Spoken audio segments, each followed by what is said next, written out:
there, it's Raymond here, and you're welcome to my channel. Every week I share insightful and strategic content that helps you to navigate your life bend in the areas of your lifestyle, personal growth, travels, global opportunities, study abroad, and also business hacks and tips that helps you to stay ahead of your competition in your field. And if these are areas that you find very interesting, I'd like to encourage you to click on the subscribe button and also don't forget to turn on the notification icon so that you'll be one of the first persons to see my video every time I share a new video. And so today we're going to go the story way. We're going to share something that is really very, very relatable, something that you really be interested in. We'll be talking about things that you need to know before going to study abroad, before you embark on your study abroad journey.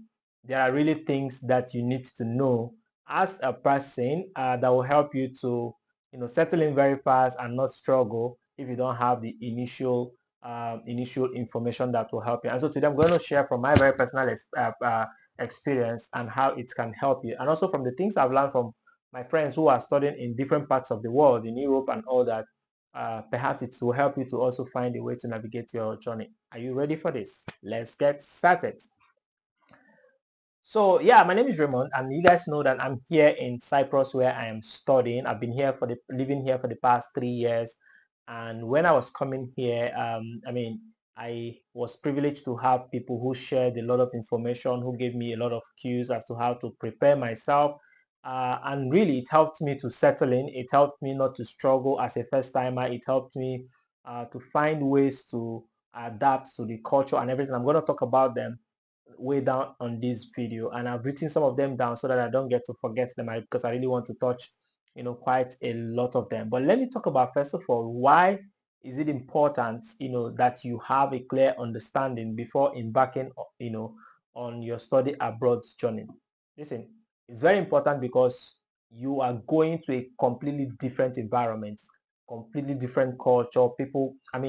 Everything is completely different from what you have always known in your immediate community, in your family, and your local community. And so it's important that you are aware so that you are not taken by surprises. I had my own culture shock, and I'm going to share about some of the culture shock that I had when I first moved here in 2021. And so I wasn't expecting those things, and I wasn't used to culture shock until then. I'm going to share about them. So it's important that you have a deep understanding as to where you are going. I see a lot of people who just want to, I want to go study abroad. But it's not really about going to study abroad as much as it is about your deep understanding as to why you want to go and study abroad, the place where you want to go and study, the courses where you want to, or the course that you want to study, and how it affects your general life dream or life goal, or your general vision for yourself and for your future, right? So it's important that you have those ideas. The time I was going to leave, I was very clear that one of the major reasons why I was leaving, for context, for some of you who didn't know, it took me a lot of time, over 10 years. It took me 14 years to go into the university. And so my experience might be completely very, very different from yours. But I think that there are some principles and some lessons from my journey that will help you to navigate your own life and not to reinvent the wheel in your own case. So for me, it took me a long time to go to the university, and so I felt like the only way I want to be able to compensate myself was to go study abroad. It wasn't just because I wanted to get certified internationally. One of the major reasons why I wanted to study abroad was I wanted to, expand my network across the world, because by the time I decided to go back to the university, I was already, I already had an organization. I was already traveling around, flying around from country to country, organizing events, attending other people's events. I was really, really, really doing well at my age at the point, but I needed to get back to school. And I felt like the only way I needed to completely shape my perspective, shape my opinion about the world, was to go into other people's environments, other culture, very far away from what I've always known, to learn differently and also to build different network. And so that was my own personal experience. So you want to ask yourself, why do you want to go and study abroad? Because your reason for going to study abroad, for some of you, it may be because you want to get international certification so that you can get better job. For some of you, maybe because you just want to use it as a pathway to relocate and build family. For some of you, it may be like myself, you want to be able to get to know more people, gain access to high quality individual who will help you, to shape the path of your dreams. I don't know, but then you've got to know whatever it is that is the major reason why you want to go and study abroad. And I'm going to talk about key considerations before going abroad. These are things that you have to know in your country before going abroad. One of them is choosing the right country and the right institution. Unfortunately, many people just want to travel, you just want anywhere. When they say, oh, where do you want to study? Say, no, I just want to travel anywhere. If like in Nigerian parlance, they will tell you, I want to Japan. And most times when people that want to Japan usually do not have deep plan, deep foundational knowledge as to where they want to go and how they want to be able to navigate, how they want to be able to survive and also thrive in the location where they want to travel to. So there are factors you want to consider when you are trying to select or choose the country and the institution. So you want to look at the language. The language is a very big barrier, particularly if you are not someone that is very fascinated by language. For me, I love languages. I'm fascinated by language. Before I moved here in Cyprus, I know that the local language here is Turkish. One of the first things I did while I was still back in Nigeria was I started learning the basics of Turkish, and so it helped me to at least ask simple questions as to, and simple things, like you go to the supermarket, you're able to ask them question in a Turkish language. It helps you to settle in very fast. So you want to be able to consider the country where you are going to, what language is predominant there, and is it something that you are willing to learn to be able to help you to go, because language is going to be a very big barrier as to whether you succeed in a particular country or not. You want to also ask yourself about their culture. What are their culture? Is it something that you love, you are going to be able to adapt very quickly about?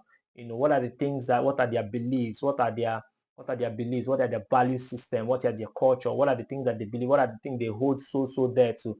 Are they things that you are able to also adjust yourself very quickly to also adhere to those rules, those regulations that are guiding this place that you want to go to? You want to also look at the cost of living. Now, most people, you want to travel, you're not able to articulate the cost of living in that place. Now, one of the first culture shock I had, again, it's not because I came here, but I've seen it in other countries, which is not what you see in Nigeria, is paying of monthly rent, right? You get to pay your rents monthly. I wasn't used to that. In Nigeria, you just articulate your money, you pay it for 1 year, and you can afford to sleep all the way you can.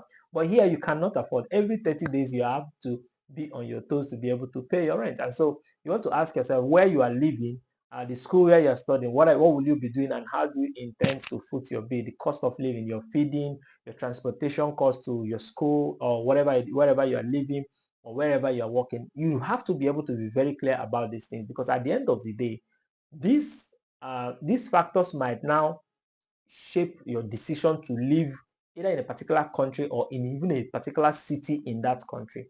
I see some people that, let's say for instance, you want to go to the UK, for instance, and you don't have clear-cut plan. You just hear everybody's going to London, and you don't know that living in London is super expensive, and you just get into London after 2 months or 3 months rent that you paid. You're stranded because you are not well informed as to the cost of living in that particular city. And then the other thing you want to check is, what are the career opportunities that are in the place where you want to move to? How do you transition from your studies?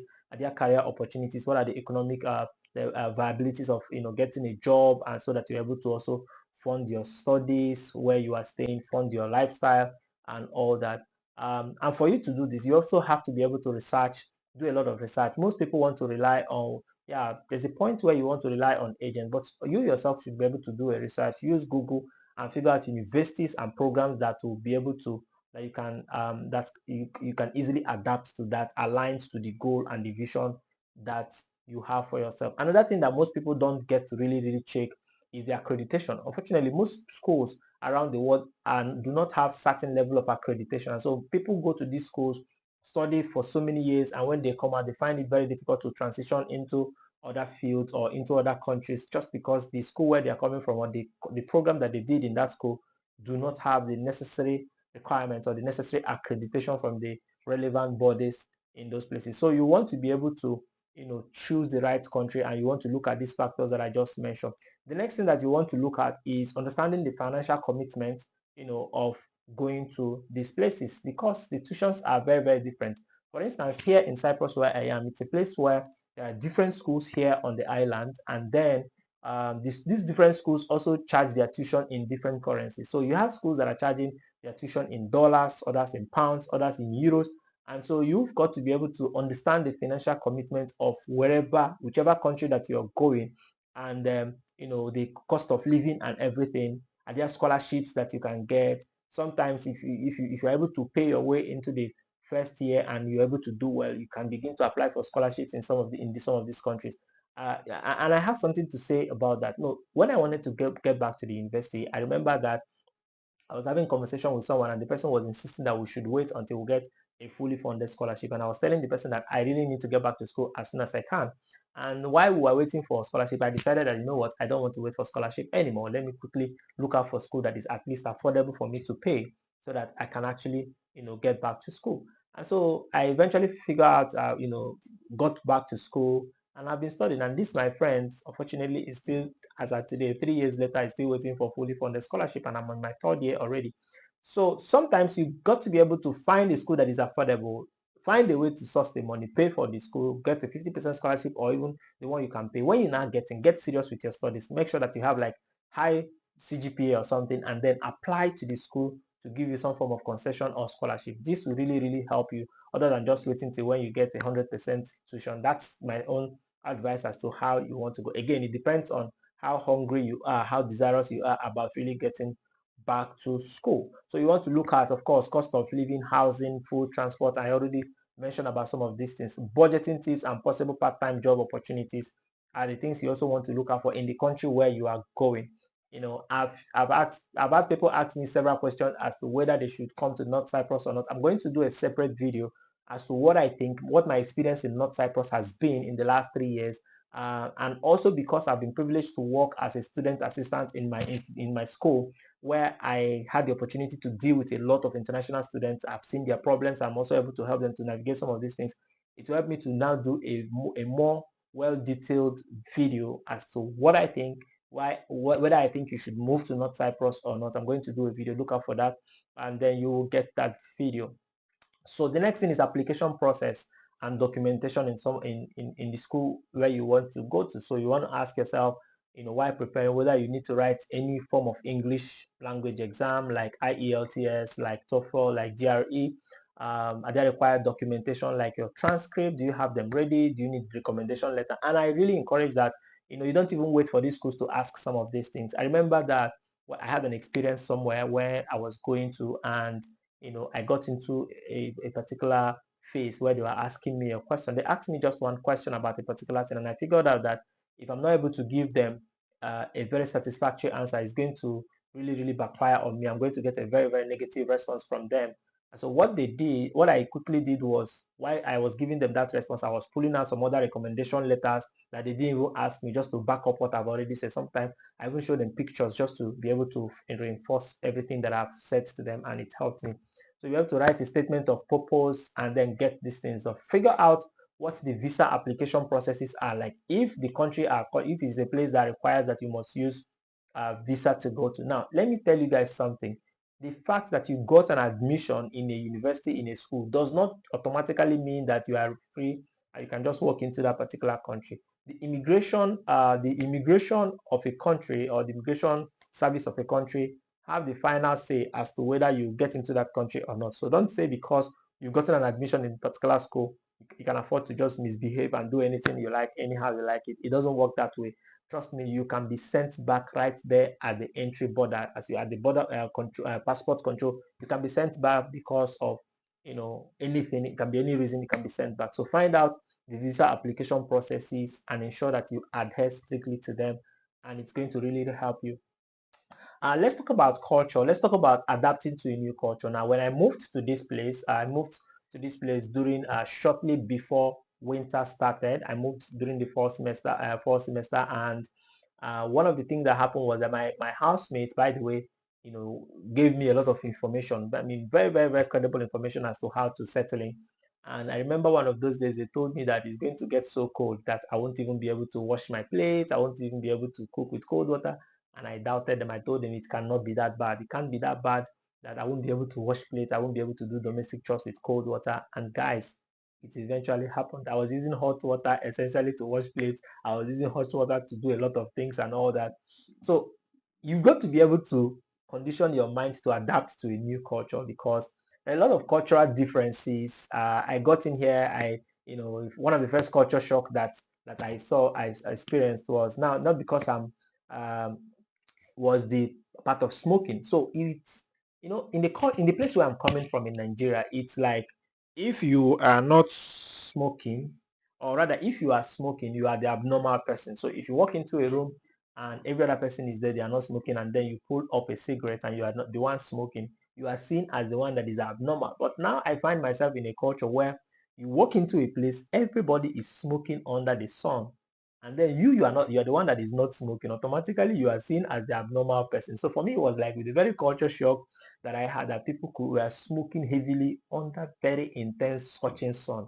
I couldn't understand that. Yeah, so I mean, it was my very first culture shock. Of course, after 3 months, they had to come ask me for monthly rent. I was like, monthly rent? How? They had to notify me that this is not Nigeria. You've got to pay your monthly rents monthly.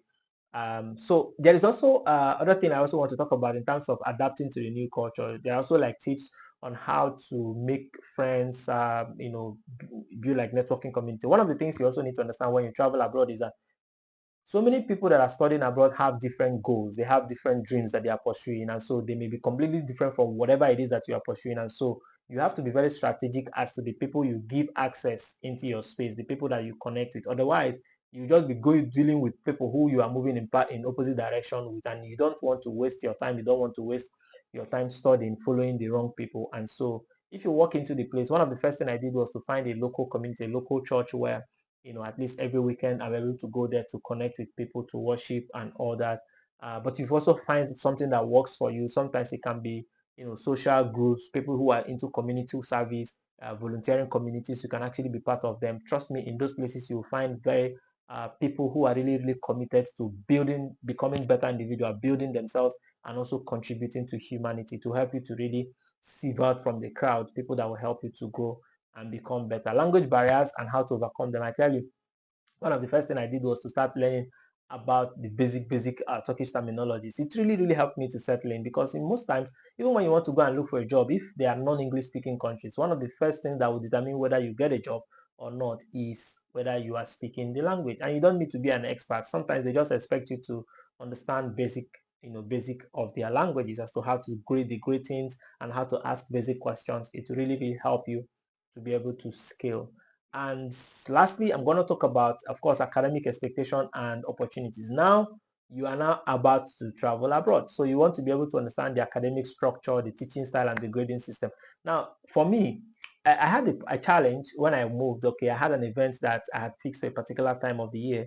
And I didn't know that the school has like a very regimented calendar that everybody must follow, and it is strictly followed. So I had an external engagement that I fixed for a particular time, and unfortunately it coincided with the week that I was supposed to write an exam. I think I was supposed to write a midterm exam at that point. So for you, you need to be able to know the academic structure.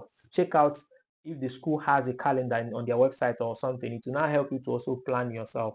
I tell people that maybe some people see that, oh, I get to still travel while I'm studying, and they're like, how are you able to balance that? The simple answer is because there is a calendar that the school is working with, and so I'm able to plan myself around my school calendar. The time I'm in class, the time I'm able to do other personal things, is because I'm following the calendar. I'm in school regularly. I'm always in school when I have to be in school, and whenever I have a gap, whenever there is a break, I also use it to do other personal things. So you have to be able to find out what works for you. The teaching style, of course. One thing that I learned about studying abroad is that the lecturers here are so supportive. They are the professors are so supportive. They really want you to go. There's nothing like we chanting you and trying not to steal your grade or not to get you to pass or whatever. No, they're really very supportive. They want you to learn. They want you to succeed. And so they are not harsh, of course. Unfortunately, some people can be, but then trust me, if you are committed to being a good student, committed to contributing in your classes and everything, trust me, you are going to be very, very, very fine. Another tip that is going to help you to navigate, of course, academic opportunities is look out for ways to volunteer in your school. So now while you are in your school, look out for, get to the school management, ask them, is there any way you can contribute? Apply to be like a student assistant like I did. And when I applied to be a student assistant, it wasn't really because of the money that we're paying. I wanted to be in an environment that allows me to interact and deal with people, and also support the management, support the school administration, and also to support other students. And trust me, it also came with its own massive opportunities to learn from other people and also to contribute to what other people are going to.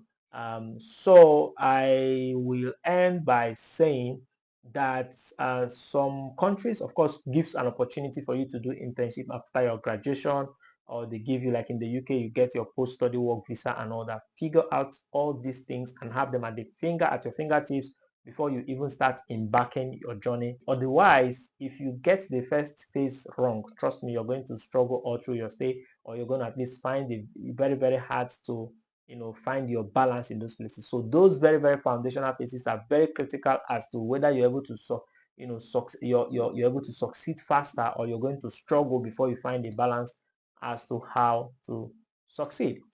If you find this video very, very insightful and very vital to your journey, I'd like to encourage you to click on the subscribe button, and do not forget to click on the notification icon so that you will always be one of the first to get my videos. And I promise you, I'm really committed to sharing very valuable, very vital, very knowledgeable content that will help you to navigate your life bend in the areas of your lifestyle, in personal growth, travels, global opportunities, study abroad, and business hacks. Until I come your way again, thank you.